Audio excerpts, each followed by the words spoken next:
How's everybody doing? Well, this one's getting, there we go. I don't know what that was about. This one's getting close to being done. You can see it's got a stock bumper on the front of it that I bed linered. I just took one, threw some bed liner on it, stuck it up there to see if I liked the way it looked or not. But we're going to go ahead and finish up the winch bumper for it and get it put on. I'm waiting on some tubing from the steel place to come in so I can get it finished. The back bumper is just a factory OBS black painted bumper with the plastics on it. But some of the things that we had to do, the entire brake system on this truck's new. Every facet of it is brand new. All the hard lines, the soft lines, there's steel, stainless braided soft lines, calipers, pads, rotors, everything's new front and back. The Reman Hydro Boost unit was the whole problem, so it's got a brand new one on it. It's got a brand new power steering pump that's actually 4 Hydro Boost on it now because of one from O'Reilly's. I noticed when we were disassembling stuff to put the cam in it, switch the cam out, take the big bumpy one out, put something more mild in it, that the shaft had pushed out of the pump about a 1/4 inch, which was causing my belt squealing issue. New proportioning valve, like I said, all the hard lines are brand new on it. Everything, it's a one-piece line all the way to the back now instead of 3 or 4 put together with couplers. And then all the new lines are bent, attached to the chassis like they should be. I got to adjust the wiper transmission because the wipers are too high and they come over and go off the A-pillar. You already know where to replace the windshield. All the glass but the back window when it's new. New fuel sender. Brakes work like it should. 4-wheel drive works. Alignment's all done on it. It steers left and right like it should. It steers really well. Drop pitman arm and the line in the steering box and stuff, fixed all that. But it's just about done. But it's not going out until I get everything done on it. Air conditioning's going on it. Everything's going on it. And we're going to go with a belt-driven compressor. And then with the underdash unit. I've tried and thought about trying to use the stuff that's in the truck. But trying to get some of the components. I've already got the underdash unit and I can go with a belt-driven compressor. Or I can go with a 12-volt powered compressor. Either way. But between the electric fans, it being a full power truck and everything, I just went up and bought a belt-driven compressor, a bracket through Allen Grove brackets, and we're going to make it work. And then once I get all the lines put together, we can get all that done, get it charged, and put the stereo system in. My son bought me some badass stereo equipment for it for Christmas. I got 2 Fosgate 12s, 2 Fosgate amps, a Kenwood head unit, and some Cerwin Vega 6.5s to go with the 4 Cerwin Vega 4x6s that's already in it. So, it's been a day since I've had a stereo system in anything. But that's the game plan for this one. As soon as this is out of here, my S10 is going to come back here for some upgrades and some changes. One of the things we're going to do is move the radiator to the very back of the truck between the frame rails. I'll run dash 16 lines back here to it, eliminate the small Jegs dual pass dragster radiator that sits in front of the main radiator because I no longer am going to need it. By the time the coolant goes to the back of the truck, through it and back up, it works on a mud truck. It should work on this. Mud trucks we've had in playing around screaming wide open, you know, for 5 minutes at a time and then let out and get right back into it. They never got hot, so it should work. We're upgrading the turbos. As you know, the ones that are on that right now are just some VS Racing 7875s with a 125 AR. They work, but they're also a limiting factor on the potential of what the engine could do. So I'm going to upgrade it to a bigger set of turbos. They're still VS Racing, but they're billet wheel. I'll show you those when I take them out of the box and everything. I'll do an unboxing video on you. You can see what size they are, but they're considerably bigger than what's on it. Same 125 AR. We're going to move them up between the engine and the grill. The front of the engine and the grill. That way I can redo my charge pipes. I can get the 6-inch cowl hood on it that I've had for like 5 years for the truck and never bothered to put on it. Some other things that we've done to the truck that I didn't film was, let me do something real quick. I gotta run these dogs out of here. Come on. Let's go. Out. Come on. Let's go, Stitch. Come on. Come on. Come on. Come on. Come on. Come on. Come on, Stitch. Stitch, come on. Let's go. Come on. Come on. Out. Out. Go.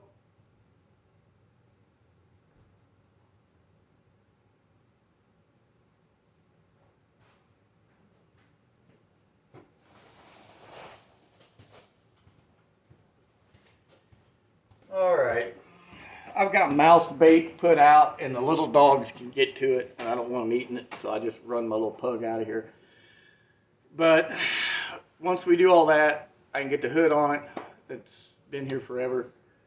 Redo the exhaust, change the charge pipes up, get all that done to it. Now, like I was saying, there's some other changes that have been made to that truck back right at the end of March into the first part of April. My whole goal was 1,000 at the back wheel. Well, I didn't figure out. I knew the truck could make more than that.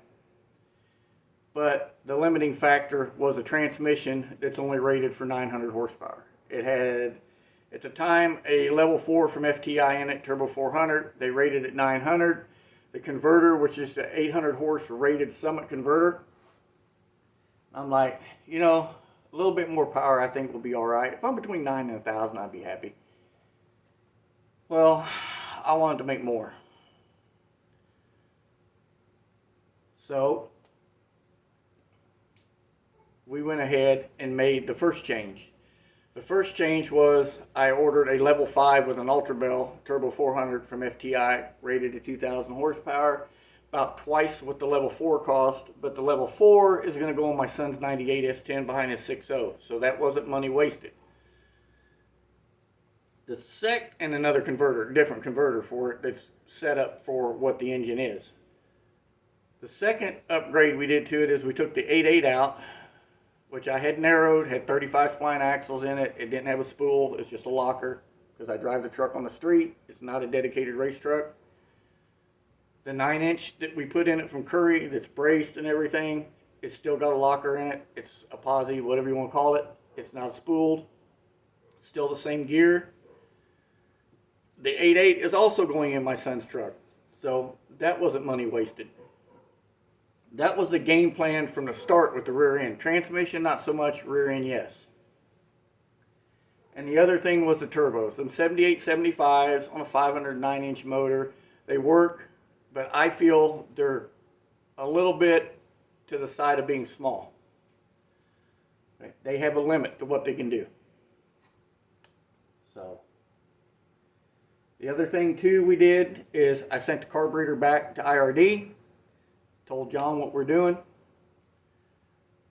let him go through it. It's back. We're good to go. So, as soon as I get this one done, we'll get it out of here. We'll push the S10 out, push it around here, bring it in, and start on it. While I'm working on that one, we're going to be working on my son's 98. We're going up Saturday. We went to the boneyard and picked up 2 6-liters from the pick and pull. They're core motors. They're going to have to be gone through. But he got a hold of a guy. We're going to meet him in Falls City, Nebraska to pick up a built 6.0 for his truck. It's ready for boost. It's got all the good shit in it. I mean, not like super high dollar stuff, but enough he can throw considerable amount of boost to it. And till he gets a little seat time, again, that level 4 rated at 900 horse will be perfect in this truck for a year or two. And then from there, we'll turn it up. Okay, the most he's ever drove is a 430 horse vehicle, so he's going to have some seat time. But right now, we're trying to get the chassis cleaned up, We've got the cage for it, get it put in, put it through the floorboard to the chassis like I did mine, and put some bracing in the chassis, whatever he wants to do. I don't know if he wants to go as far as I did, but whatever he wants to do, we're going to do that. And start trying to get his truck where it's running. Oh, I shook that phone. Running before summer's over, so he can enjoy it. The kid has worked his ass off helping me with mine, as far as everything from turning wrenches, buying parts. He helped sand this, block this truck out. Basically, he blocked it out by himself because I was sick at the time. And I trusted his work, and we went in and primed it and shot it, and it come out really good. But that's the game plan for the winter. Then once we kind of get this one knocked out, mine knocked out, his to the point where it's pretty far along, we're going to start on my wife's El Camino. I'm going to rebuild all the suspension under it. It's getting new headers, getting new exhaust. I'm going to try to talk her into let me lower it 1.5 inches, 2 inches. And then it's going to go up and get repainted. I'm not doing it. That car is straight as an arrow. It has 0 rust. We're second owners of it, and I'm taking it and having somebody paint it. I'm not doing it. So, but somebody asked me what my truck weighed.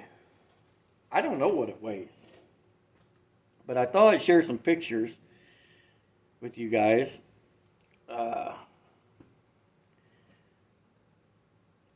There is the front tubing going across. You'll see a little bit of right there is a mount where the core support sets on tubing and a flat plate, and it's got a rubber isolator. You can see where I notched out for the Meledon pan. Here's part of the bracing. I had all of it from the back up to where I was. I had to put the front piece in, but that shows you the 1 3/4 tube bracing. Damn it. There's a driveline loop right here that ties this together. There's another one up here, and there's one at the rear end. It actually has 3 on it, but it's all 1 3/4 tube. And then you'll see, where's it at? There's a little kicker right here. Comes over where I boxed the front spring, leaf spring hanger in. I don't know what the truck weighs. I don't care what it weighs.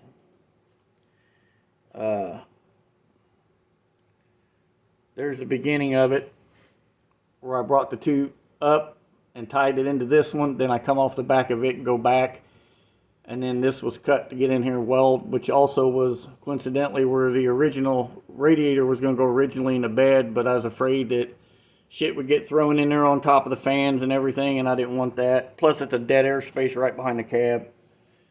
So we didn't do that.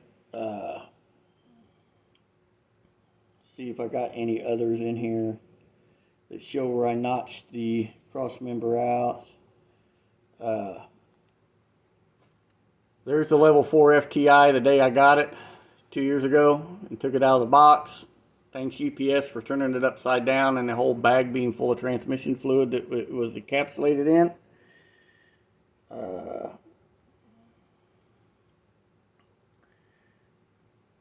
Let's see.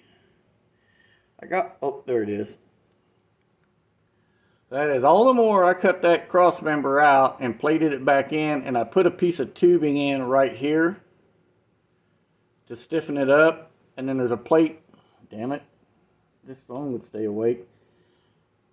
You can see up inside here where the other plate's at, inside of this plate, plating the tube into the engine cross member.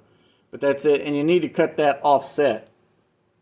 Like I said in the one video, don't cut it square because the engine does set to one side about 1 inch, 1.5 inches.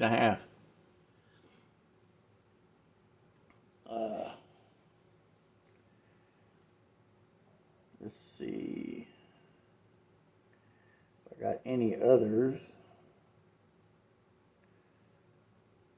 Oh, I thought I had some pictures I was going to show you of the headers through the frame.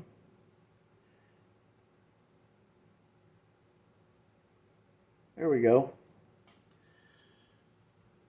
There's the drivers through the frame header. It's just a generic block hugger for a big block. There's the passenger, which is a Gen 1 Camaro mid-length header. If anybody cares. And you can use the small block 9906 Transnet mounts and a poly 2.8 mount. Don't use a stock 2.8 mount because the big block will just shred them all to shit, like within a very short amount of time.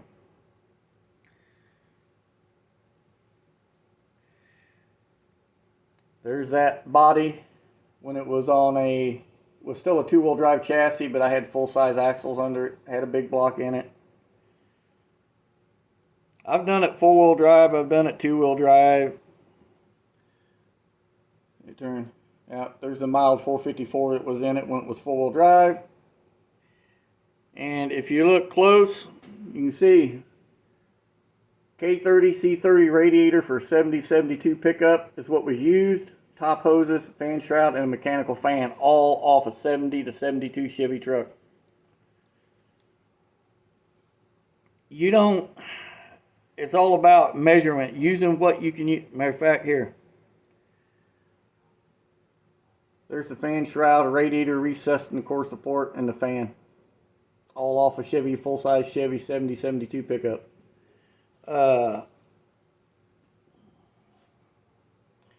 When it was 4-wheel drive, it had a 700 R4 with a 208 behind it. I ain't never shared a lot of this. There's what the truck looked like after I got the axles under it when it was in primer. My wife's horses in the background.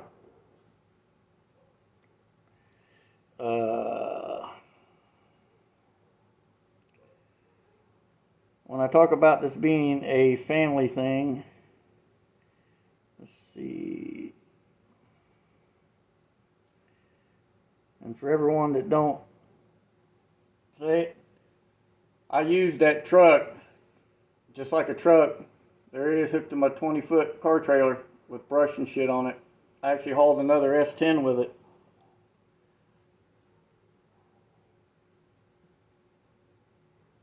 When it was 4-wheel drive.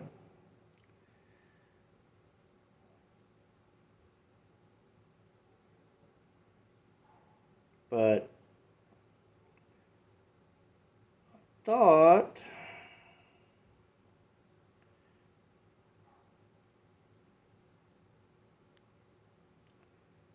it's one of my favorite pictures right here. I actually have this in a lead pencil drawing. But my big tire 93 that had the 434 small block in it, and the green one when we first big blocked it, made it 2-wheel drive.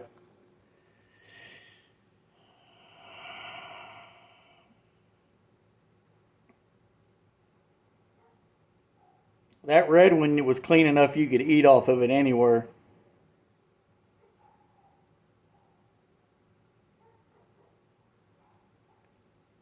Dogs are raising hell with the neighbor's dogs.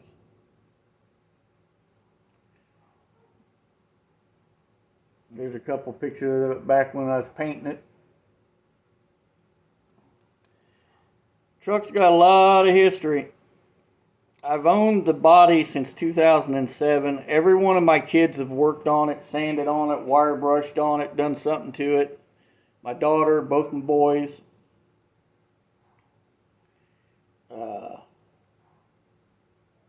That's why I'll never get rid of it. I mean, somebody could offer me $1 million for that little green S10 and I'd tell them to go piss off because it ain't for sale. I won't sell it for no amount of money. That truck has brought too much enjoyment and too many memories with all my kids, especially my youngest boy. I don't know if everybody ain't gonna see it, but there's the old high boy after I got the cab painted and the front clip on it. And then I was searching for a bed when a kid offered me stupid money for it.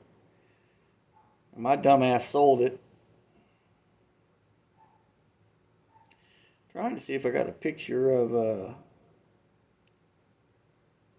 and of course, when I had the tunnel ram on it for a while before it was turboed, thanks to COVID and everything getting all fucked up.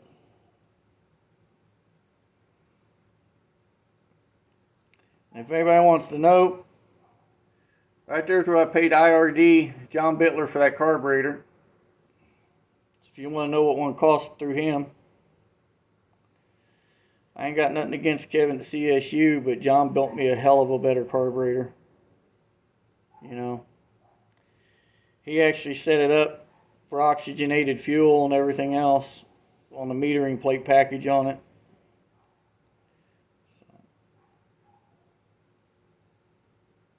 He had it jetted just a little big when I got it. I jetted it down just a little bit. Other than that, I ain't touched it. I ain't even fucked with the boost reference power valves in or nothing. But I thought I had a picture of the 9-inch when it came, and a picture of the level 5 when we took it out of the box. But this is my old phone. My grandson plays with it now.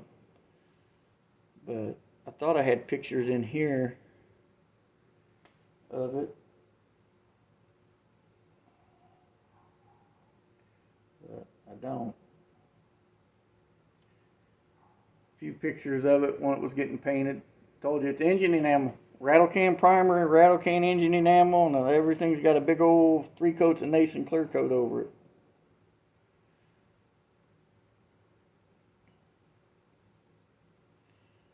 So, and there's what the photo file's called, if you ever want to care to know. The Father and Son S10 project. There'll be more pictures going. There's over 2,000 pictures in this file.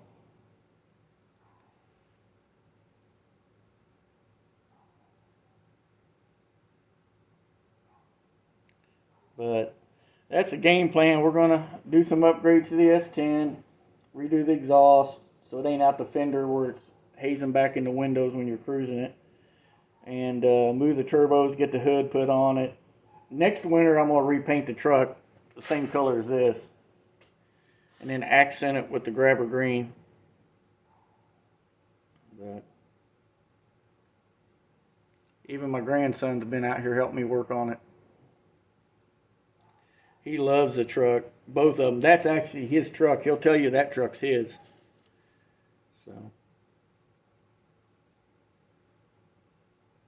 but that's a game plan, everybody. I thought I'd make a little short update video, share a few pictures with you, and